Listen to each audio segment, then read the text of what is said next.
आज के इस वीडियो में मैं एयरवे बिल इस टॉपिक पे बात करने वाला हूं।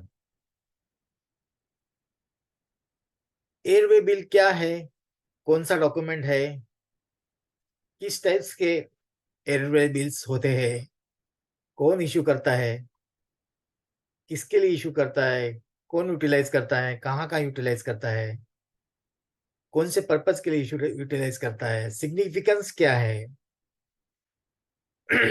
और इसके अलग अलग फीचर्स क्या है और फंक्शन क्या है ये डॉक्यूमेंट्स का, ये हम इस वीडियो सेशन में डिस्कस करेंगे। तो एयरवे बिल मतलब AWB, शॉर्ट फॉर्म AWB का फुल फॉर्म है एयरवे बिल। तो this is one of the legal document issued by the airline or airline agent to the shipper or exporter, evidencing that whatever the goods the exporter wanted to export has been received in the custody of airline or the carrier or the airline agent. तो ये document एक proof है कि जो भी goods जो supplier है, जो एक्सपोर्टर है, वो एक्सपोर्ट करना चाहता है, वो एयर एजेंट की कस्टडी में, एयरलाइन एजेंट की कस्टडी में, एयरलाइन या कैरियर की कस्टडी में पहुंच गए हैं, आ गए हैं, इसका ये प्रूफ है। ये डॉक्यूमेंट बहुत सारे पर्पज के लिए यूटिलाइज होता है। 8 कॉपीज में ये डॉक्यूमेंट रिलीज करते हैं एयरलाइन, मेन कैरियर और एयरलाइन एजेंट। इसमें 8 कॉपीज जो है कि अलग अलग पर्पज के लिए इस कॉपीज का यूटिलाइजेशन होता है।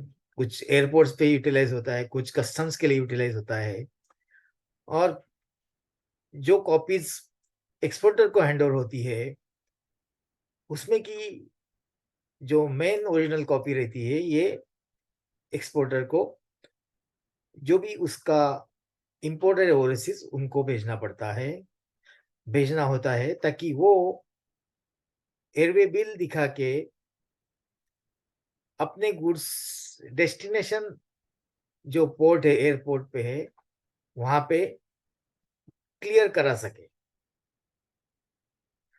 तो ये बेसिकली कंसेप्ट है कि it's a proof of receipt of the goods as well as it's the proof of goods that are going to be purchased। तो जो डिलीवरी लेने की है डेस्टिनेशन पोर्ट्स पे, तो कैरियर से कौन से गुड्स आ रहे हैं इसका ये प्रूफ है।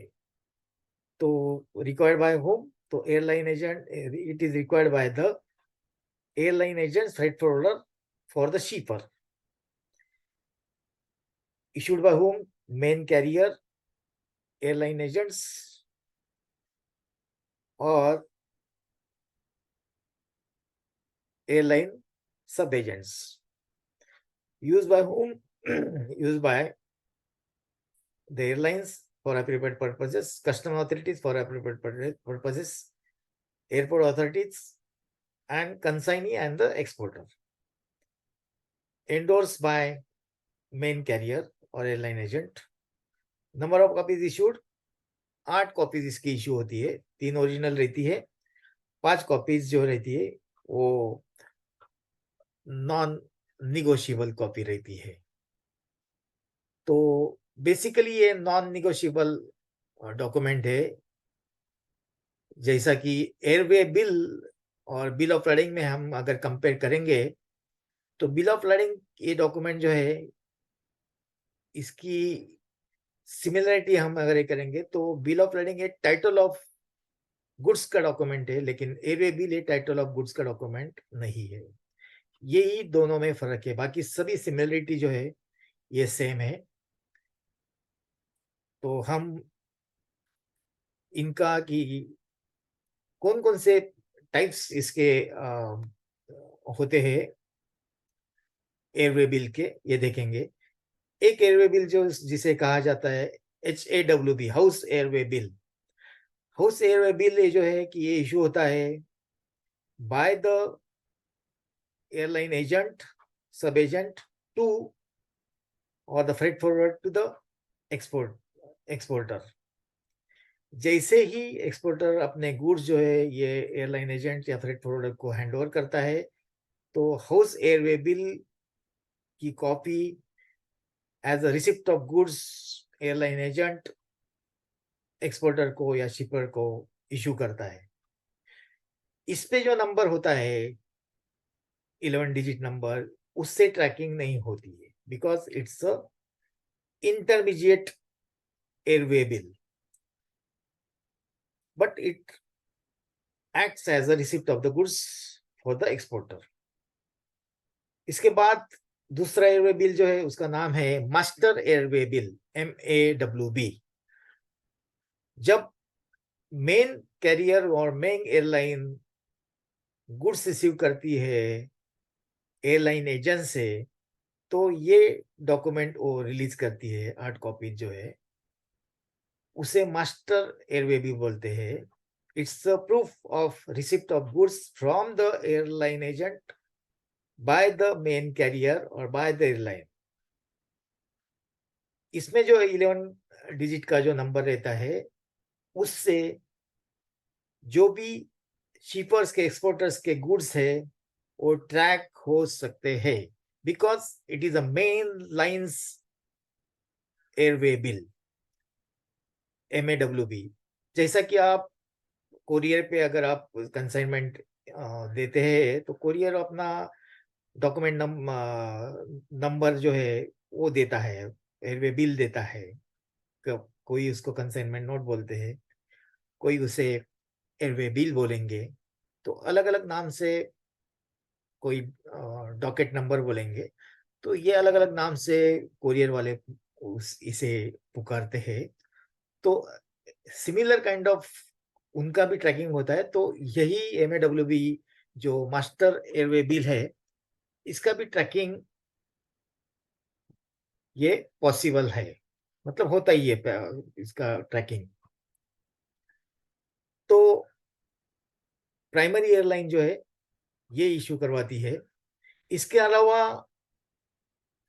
Express airway bill, express airway bill मतलब अब airway bill issued as per the IATA guidelines in digital form. तो डिजिटल फॉर्म में जब एयरवे बिल इश्यू होता है, तो उसे एक्सप्रेस एयरवे बिल या एयरवे बिल बोलते हैं। तो IATA के मल्टीलैटरल इलेक्ट्रॉनिक ई वे बिल का जो एग्रीमेंट हुआ है, उसके मुताबिक जो भी एयरलाइन एजेंट्स इसके मेंबर्स होते हैं, तो उनको ये फैसिलिटी अवेलिंग की व्हाट यू कॉल सुविधा मिल जाती है।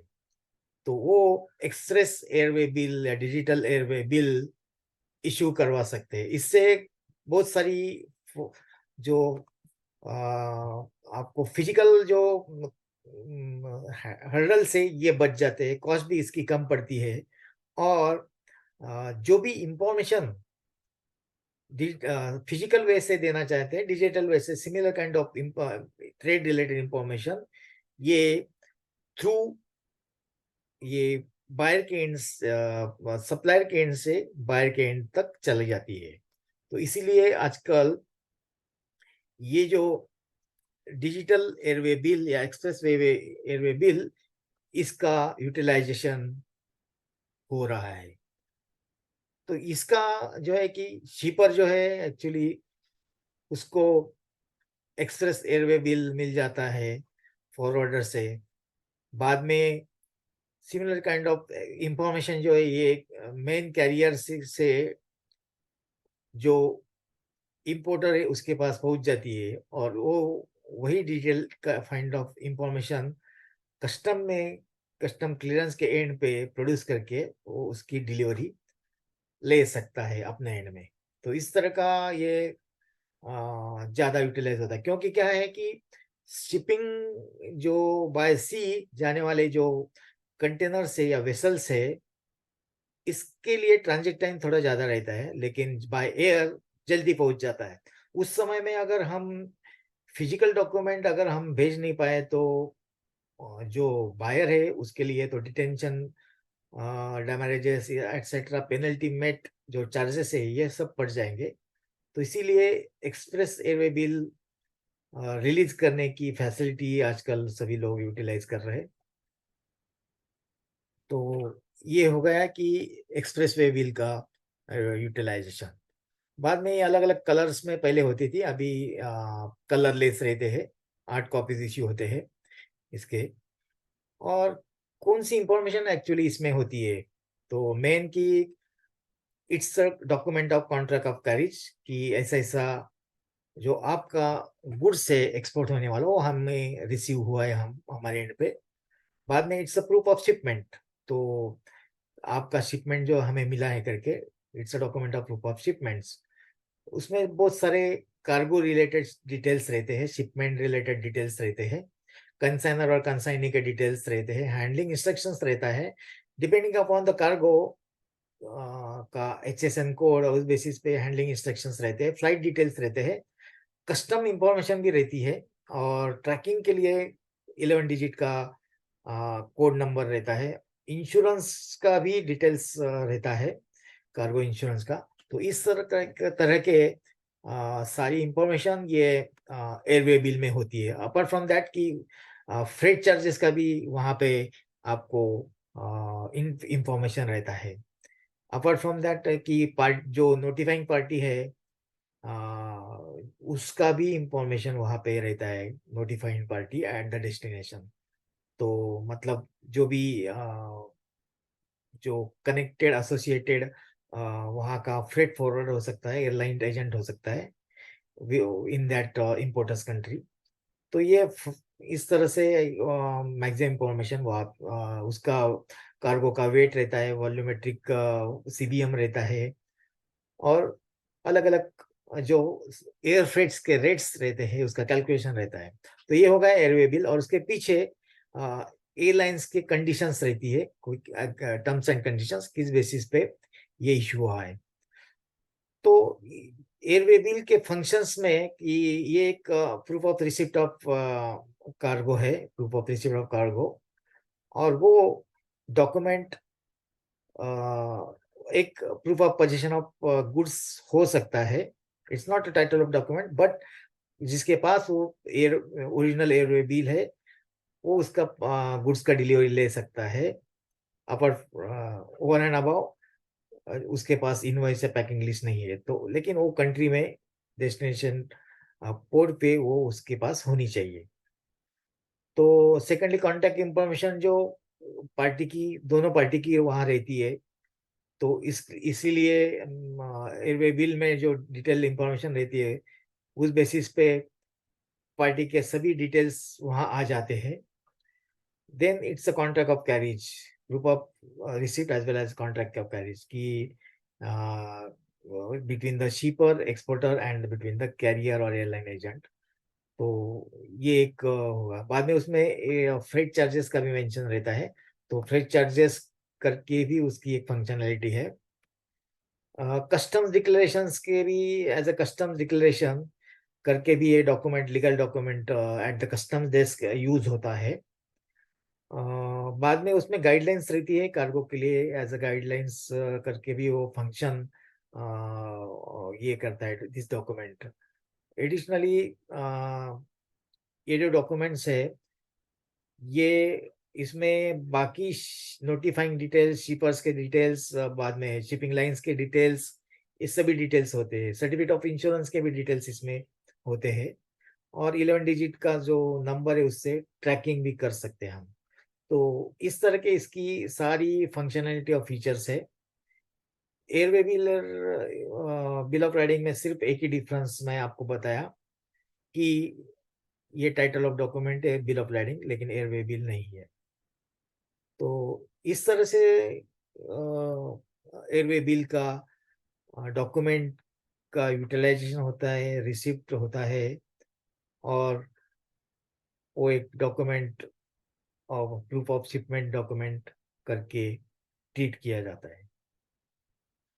तो एयरवे बिल के बारे में यहीं पे हम इंफॉर्मेशन समाप्त करना चाहेंगे। इसी नोट्स पे हम अपना वीडियो समाप्त करते हैं। वीडियो अच्छा लगा तो आप हमारे यूट्यूब चैनल को सब्सक्राइब कीजिए।